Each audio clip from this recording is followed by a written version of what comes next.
Hey, what's up, guys? This is T-Bone here. Welcome back to another episode of playing Legendary Game of Heroes. Today, I'm going to be doing an event preview for the upcoming event War of Hearts, and it's also the first event of the upcoming Scorched Pyramid season. Now, if you take a look here, you can actually see both seasons, the one that just passed, the Revitalizing Oasis season, as well as the Scorched Pyramid season.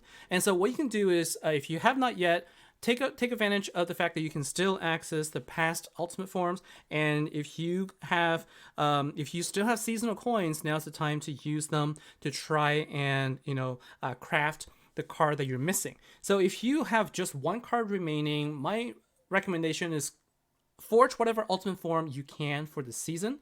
All of them are relatively good, and you always want to have an ultimate form whenever possible.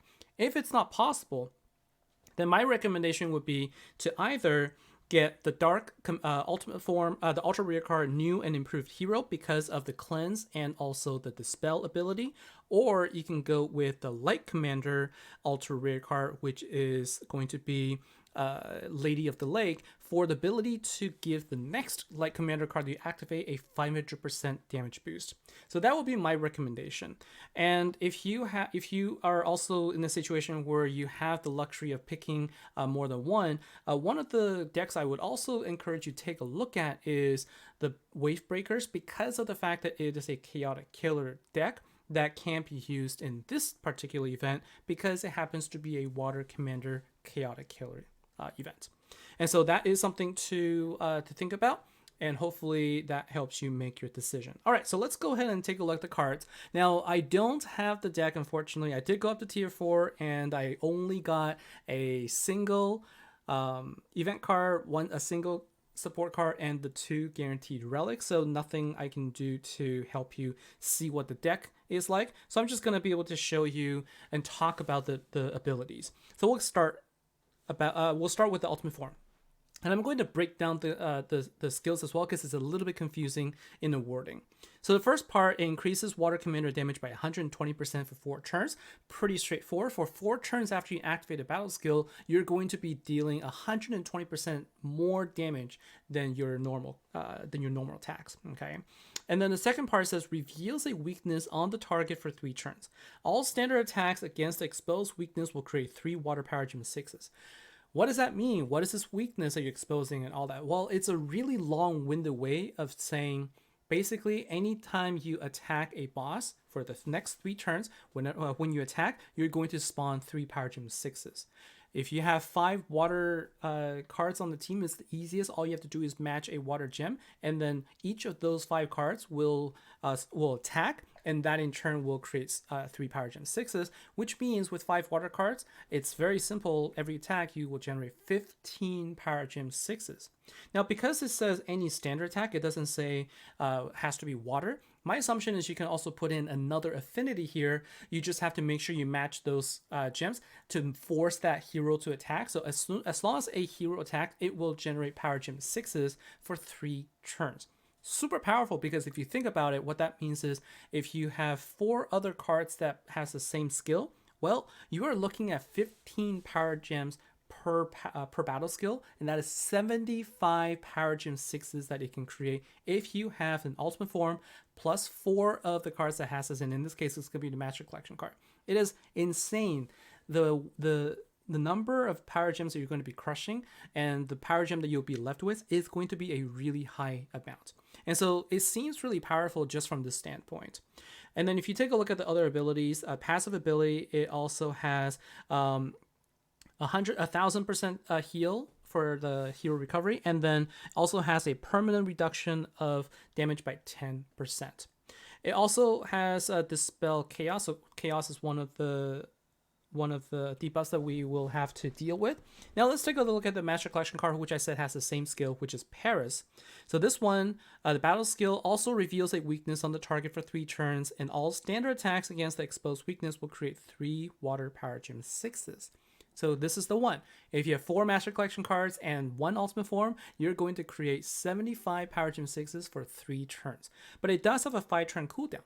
So what you can do is you would activate 1 card every turn, or you can activate if you have, if you do have 4 Master Collection cards and 1 Ultimate Form, you would actually activate 3 cards one turn, 1 card the next turn, and another card the turn after that. And what that's going to get you is guaranteed minimum of 15 power gems every single turn whenever you attack. And so that is going to be because it has a 5-turn cooldown, but it lasts for 3 turns. So all you need is 3 cards to get over that 5-turn cooldown, and then you'll be spawning power gems every single turn after that. So that's how you can stagger it. So really powerful combination. And if you take a look at the ultra rare card Helen of Troy, this card gives you an additional 120% damage boost, and it also heals.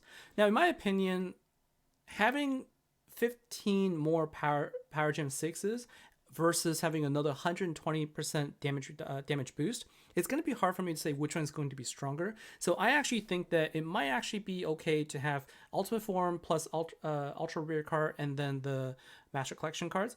I even would probably say, I might go as far as to say, if you can go 2 Ultra Rare cards and 2 Master Collection cards in Ultimate Form, that might actually be the perfect balance in terms of power boost. So that is basically the deck, and then we're looking at Slumber here. So we have Slumber, Chaos, and if you look at the Master Collection card, we're also going to be dealing with Might. So Chaos and Might is actually okay, although given that this is a deck that will attack and then spawn power gems, if you get hit by Chaos and you don't dispel it, it's going to clear all of those power gems. So that's something to be careful of. Chaos is going to be a big problem for you this event if you're using the event deck. If we take a look at the other 2 cards, we're looking at Hector, which is the event card. And this one creates 3 power gem 4s for the next 3 turns. So it's also a pretty good card for wave format. So I would definitely include that in your Crusade hits. And if we take a look at the final card, which is going to be a support card, and that's Helen, it is a support card that creates 8 water gems and then increases the commander recovery by 40%. And so that basically helps you heal a little bit more for other cards that give you recovery.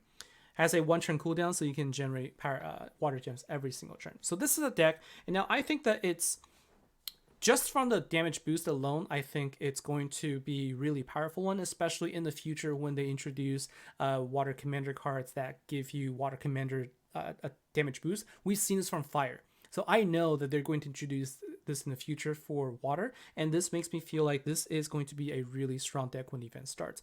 Especially since if you consider the fact that this also is the season where if you go into the Proving Grounds, you will be able to go to the store and take a look. You're going to be able to get the single card that is probably going to be one of the most crucial cards for all water chaotic events, and that is going to be the Lioness of the Sea. So if you're able to craft the Ultimate Form here, definitely get it.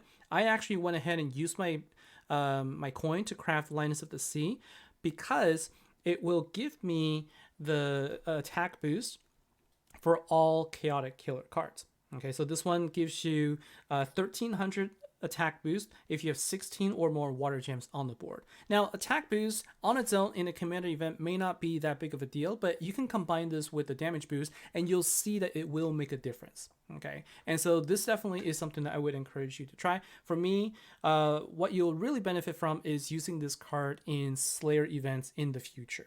So any Water Slayer event, if you can use this card, you're going to boost your Water Chaotic Slayer card, and it will be able to deal a lot of damage, and so that is something that I would recommend. Now, sort of a segue here. Here is what I'm going to be doing because I don't have the event deck. I talked about using Slayer deck, so this is the deck I'm using here. Wave Breakers for the Chaotic boost. Auspicious Defenders, also a chaotic killer, and what this gives me is that it gives me some additional attack boost, and I'm basically going to be gaining some attack here, but really all I'm doing here is using the chaotic killer bonus, and Auspicious Defenders also gives you 300% attack and 600% health for all chaotic killer heroes for water. And so this way my Lioness of the Sea also gets the boost, and then I'm just using all of the Wave Breakers team in this particular setup. So this is the first team I'm thinking about. The second setup here, again, uses the Wave Breakers as the card that gives you the Chaotic Killer boost. But I'm also using Lost Kingdom Guardians as the Arcane Killer, and then Watchers of the Waves. Now, this particular setup here, I'm using Frozen Devastation for the nuke. This particular setup works well with Jailers because Jailers will boost all Arcane Killers, and both Wave Breakers, Lost Kingdom Guardians, and Watcher of the Waves, they all turn delay. And we know that when you do a turn delay, Jailers will be boost, like it will basically be activated, so you'll get a lot of attack boost. And in this case, you also want to try and get some Earth relics in there so that you could power up Jailers. So then you could you get it 4 times of the boost. Now remember, Lost Kingdom Guardians and Watcher of the Waves, they start with all of their battle skills available. And so you can actually start without any relics and you'll be able to activate the battle skills. So that means you'll be able to charge your Wave Breakers, you'll be able to charge Frozen Devastation, and you'll use the relics to charge up Jailer. And so this is another idea that I have in here. So my personal assessment, my personal thoughts on this particular deck is that just based on the fact that it has so many power gems that you can possibly create, it feels like it could be a powerful one, but I have to wait until the event starts and see how other people are doing. But just based on the number of power gems and the damage boost and the attack boost, it feels like it should be something that a lot of people will be doing a lot of damage on. So we'll see if it's capable of doing 500% on the solo bosses as well as the ultimate bosses, but my feeling is that it will probably get pretty close. Now, before I sign off, just wanted to take a quick look at the Valentine's Day epic event. And so this is sort of like the news feed here. You also have the possibility of getting your ultimate form to two pink stars if you get the ultimate form, and then there is a whole slew of text here about wardens, which I'm not going to go into because it's going to make more sense when the event starts. You can take a look there, but there's just too many things to read here. But what they're introducing is another way for you to get the warden, but in order to get the warden, you need to get the event deck. And so for me, without the event deck, I'm not going to be getting the warden, but I will be reading through it and I'll try and explain it a little bit more. So that's going to be it for me for this particular video. So thanks a lot for watching. Hope this helps you on sort of the team makeup and also understanding how the deck works. So until next time, I'll see you later. Take care. Bye now.